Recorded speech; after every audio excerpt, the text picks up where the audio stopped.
നെടുമങ്ങാടിനെ ആവേശത്തിലാഴ്ത്തിയ ഓണോത്സവം 2025 തുടക്കമായി. തിരുവനന്തപുരം കല്ലിങ്കൽ ഗ്രൗണ്ടിൽ നടന്ന ചടങ്ങ് ടൂറിസം പൊതുമരാമത്ത് വകുപ്പ് മന്ത്രി മുഹമ്മദ് റിയാസ് ഉദ്ഘാടനം ചെയ്തു.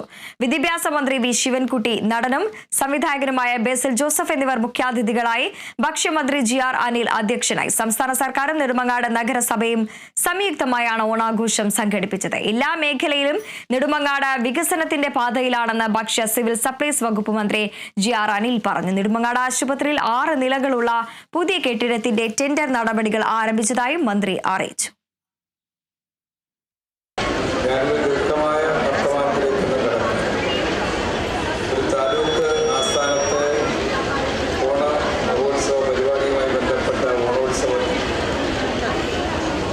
മന്ത്രിമാർ തന്നെ ഉദ്ഘാടനത്തിൽ പങ്കെടുക്കുന്നത് അപൂർവമായി.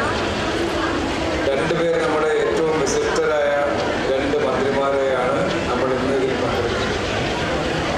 അതുകൊണ്ട് തന്നെ അവരുടെ പ്രസംഗമാണ് എൻ്റെ മുന്നിലിരിക്കുന്നവർക്കും നമുക്കെല്ലാവർക്കും കേൾക്കാനുള്ള ഏറെ ആഗ്രഹം ഉണ്ടാകും.